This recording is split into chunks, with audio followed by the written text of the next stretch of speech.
All right, you two, we back with another one, man. You already know how we coming. Gonna get right into the video, man. I know a lot of times I don't really be showing myself on camera. I kind of more like a POV, focus on the firearm type of guy, man. It's not really easy for me to be on camera all the time, but I understand how this YouTube stuff go. Sometimes, you just got to put yourself out there, man. You know what I mean? Especially when you're pushing this content. So, I do appreciate each and every one of y'all, man. So, I appreciate y'all patience because I know a lot of times it ain't the easiest when I'm on camera. Sometimes I might repeat things or mix up words and stuff like that. I still get a little nervous on the camera. Look, I did it right now. Sometimes I get a little nervous on the camera, man. I'm a regular person. I ain't gonna try to sit here and act like I'm anything different than what I am. You know what I mean? Just a regular dude filming videos in my back room. But nonetheless, y'all reading the title, y'all already know what this video is about. We're gonna get right into it. Pretty much just a quick little EDC update. Um, More like a home defense update for real, because it was my Mac 5, but as y'all know, I had issues with that. Sent that back. Since I got it back, I have not shot it. They did replace the parts that was messed up with it, and pretty much I still haven't got a chance to shoot it because I had just got my ramjet, and I was kind of focusing on that.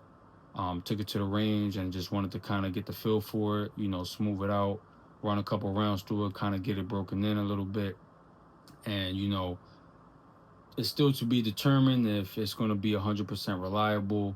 Like I said, I only had one issue with it as far as the Chris Vec magazine, and y'all already know that's kind of like an extendo, so I was kind of expected for that, and they're not even supposed to run with the pretty much the 19X, because you know how the 19X has the proprietary mags that are just specifically for. I know it will run Gen 4 mags, but because of that little lip on it that y'all see right here, that little lip is the main reason why the Gen 5 mags don't work with it. And also with the Chris, you gotta kind of, you know, wiggle it around and kind of get it around there. It's kind of like a little hack you gotta do to get it in there. So I don't know if that was the reason why I was having jams with it, because I know it wasn't the Ramjet, because it happened to me the first time I took it to the range and tested it out. It happened twice, both times, but only once.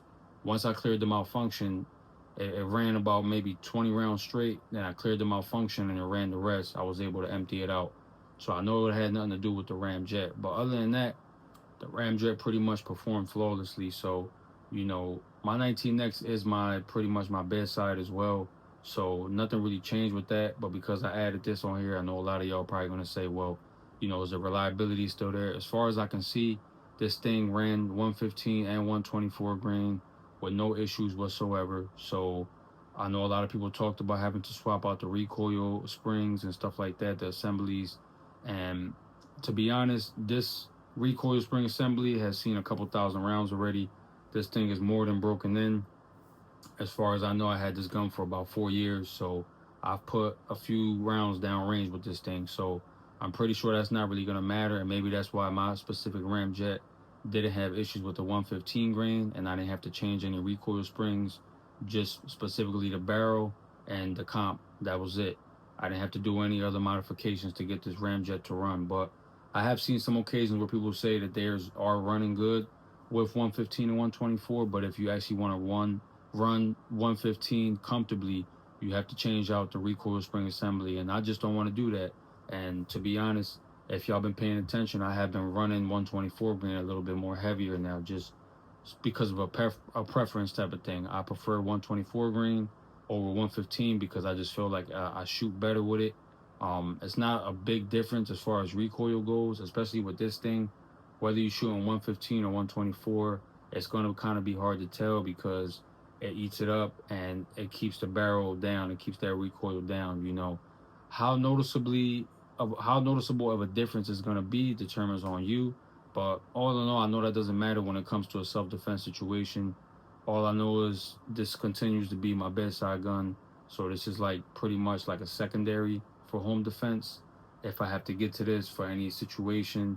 But pretty much it's still going to be on my bedside no matter what, because it's just my primary for pretty much my everything. This is pretty much my everything gun, my range toy, EDC, whatever you want to call it. This gun has pretty much proven itself to me time and time again. So that's kind of why when it comes to a pistol for home defense, I pretty much will always choose this because I know it's tried and true, and I just really dig the 19X, man. This is my favorite gun, you know what I mean? And that's why I'm always going to choose it. So, yeah, another concern y'all might have, a lot of people say, is like pretty much the comp with the big, flash, because now the gases are coming out of here. You got the big bang coming out, which it does, the fireballs. And I know a lot of people say like the muzzle flash could be a concern when it comes to self-defense, but in reality, man, you're not going to be thinking about that. Any gun is going to have muzzle flash if you shoot it in your house or, anywhere enclosed. It doesn't matter if you have a comp on it or not. You're still going to have muzzle flash. If you record yourself, all you got to do is put it in slow motion when you shoot the gun, and you will see a muzzle flash pretty much every time, no matter what you shoot. You know what I mean? 9mm, especially 40, 357, especially if you shoot 7.62, then muzzle flash is not going to be an issue with this thing. For me, I almost couldn't even tell the difference from when I put the comp on and not having the comp. As far as the muzzle flash went, it didn't look any different to me with the comp on it. So that's to be determined. That's subjective. Everybody's different, but I don't really get bothered by it. The concussion for me is non-existent because I shoot a 7.62, micro Draco with a break on it. And you want to talk about concussion? Just shoot one of those things indoor range, and trust me, you're gonna wake up real fast and realize that this little thing right here is not gonna be anything. And of course, yes, with our hearing protection and eye protection, yes, it is gonna be a big difference. But like I said, when it comes to defending yourself, you're not gonna be worried about that. In a panic situation, you're under pressure, you're under panic, you're not gonna be worried about how much bang and flash is coming out this thing. All you're gonna worry about is if it's gonna work and is it gonna defend you, your family, you know what I mean, and get you to safety. So, like I said, that's my secondary. When it comes to my bedside gun, this is what I'm gonna have here. But when it comes to primary, it was the Mac 5. The Mac 5 is on hold for now because I have it suppressed. I feel like it's the perfect all-around home defense. But because it's been giving me issues and I got it back and I haven't got a chance to test it, pretty much had to go with none other than, y'all probably gonna guess it, but the baby AR. Now, if y'all know about this thing, y'all have seen it on the channel quite a few times, and let's just get this out the way. See that buttery smooth? I keep this thing oiled. Got the Radiant Ram, got the Radiant charger handle on there, Radiant Raptor. If y'all know, y'all know. That's one of the smoothest charger handles I've ever felt. It's great, easy, very easy to rack, as y'all can see. It just makes it that much easier to rack around in there. And pretty much, yeah, man, YouTube, by the way, there's no mag in here. All these guns have been safety checked prior to the video, man. Y'all know we're real big on safety around here. Safety is the #1 priority. But yeah, I don't know if I'm gonna be able to get this thing in the camera, man. Every time I do videos with this thing, it's really hard to get it in the camera. But nonetheless, this is my primary right now for home defense. And I know what y'all gonna say. Short barrel AR, not a good idea for in-home use. Well, I'll tell you one thing. Once again, when it comes to defending your life, defending your family, trying to keep everyone safe. God forbid if you ever have to defend your home, to intruders or anything like that, man, jack boys, YNs, whatever you want to call it, this thing is going to be something that you want to have next to you because it just means business. 10.5-inch barrel. I got the flashlight on here, as y'all can see. Got the optic on there, which probably that's not even going to matter when it comes down to in a moment's notice. You're not going to have time for that. But a flashlight will do you some good, especially if you hear a bump in the night. I feel like, yes, a flashlight is a necessity, especially if you're going to have this thing as your home defense. And this AR pistol has never failed me. This is pretty much what you would consider a budget AR. This is not some Daniel Defense or HK or anything like that. I know those brands are very reputable and expensive, and pretty much, I don't have that. So gotta work with what I got, man. But I can tell you this thing has never failed me. I got well over 1,500 rounds through this AR-15 AR pistol, 10.5-inch barrel, like I said. Got the tape all up on there, goon tape, pretty much for comfort on both ends. So as you can see, this thing is a dream to shoot. Believe it or not, the recoil is pretty much non-existent on this as well. And I don't have any muzzle brake. It comes with the standard brake. Never changed anything as far as that goes. pretty much all you see on here is just attachments. They didn't change no internals or anything like that. Everything on this gun is stock as the day that I got it. But I can tell you one thing once again, it's never failed me. I put a lot of different 223 and 5.56 brand ammo through here, like different types of ammo, low budget, cheap stuff, expensive stuff, and it's ran every bit of everything. Never had no issues. So this is a gun that I do trust with my life, and God forbid, once again, if I have to defend my home, I know this thing is not going to let me down. So for the time being, until I get this Mac 5 situation situated, this will be my primary for home defense. And once again, yes, I'm well aware of how fast 223s and 5.56, travels. I've seen ballistics on them, so y'all don't have to tell me that it's gonna go through walls and stuff like that. Because in reality, the last thing you're gonna be worrying about, is how fast these bullets are traveling, and you're going to be worried about where the shots are placed, because shot placement is everything. If you can't get shots on target, it doesn't matter how far the bullets travel or they don't travel.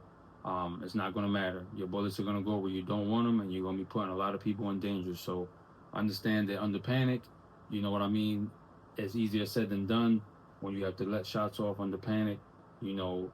That's why it's good to go to the range and just train, because you just never know when you might have to really use this thing. We all pray that we never have to, but in today's world, the way things are going crazy and stuff like that with everyone, robberies everywhere, home invasions everywhere, don't think it can't happen to you. And I'm not jinxing anybody, but it's just the way it is, And like I said, you want something that is not going to let you down and something you can rely on.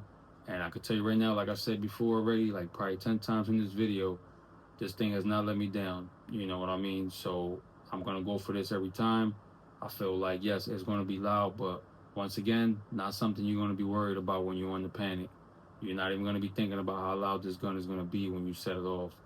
Hopefully that'll be a good thing. It'll be loud enough to send them intruders, elsewhere, and hopefully never coming back, because this thing is going to ring some ears, and it's going to shake up the ground for sure. If you know. These short barrel ARs are loud, pretty much similar to Draco. And, some people will argue against that. I think AR-15s are loud in general, even a full-size AR, especially indoor range. So don't expect anything different in the house. You know what I mean? But like I said, we all pray we never have to take it there, but you do want to make sure that your tools are tried and true and tested as much as you possibly can. I understand, I'm just a regular person. I don't get to go to the range as often, but you do want to try to get to the range as often as you can. And, as comfortable as your budget is set for that, because ammo is not cheap. So, even just dry firing at home, practicing, but just get familiar with holding the gun, shooting the gun, understanding how the gun works, kind of get in tune with the stuff that you own, because you never know when you might actually have to use it to defend your life and your family's life. You know what I mean? And this is not a scare tactic video. It's just more like a self-awareness video. And that's kind of why I made it, because I always like to do these videos just for updates. And, a lot of y'all watching this, y'all probably think that, you might not have to live that way. But in today's world, you do. Sorry to break the news to you, but in today's world, you do. You do have to live. You have to be vigilant. You have to be on point as much as possible. And, that's a scary thing. You never know when something could happen. So you kind of never have to let your guard down. You got to keep your guard up at all times, man. Especially if you have a family. Definitely want to make sure that you're on point and, always paying attention, always being aware of your surroundings. When you're home, don't think things can't happen, because it can, and just here to tell y'all that. And like I said, man, it's all about self-awareness. You can't let them get one up on you. If you're aware, if you're on point, then, you're making it harder for, the YNs to try to come for you and try to do harm and rob you and take your stuff, man. A lot of people are off point. They're on their phones. They driving, not paying attention, sitting at stoplights. The light turned green, still haven't moved. You could easily just see how easy it is for someone to get carjacked, because not paying attention is the first thing that's going to lead you to, possibly putting your life in danger. So I'm just here to tell you, man, stay on point, be safe, stay strapped as always. If y'all want to know anything else, man, you already know. Hit me up in the comments. Like the video, share the video. I do appreciate it. Otherwise, man, I'm going to catch you on the next one. You already know. Be safe.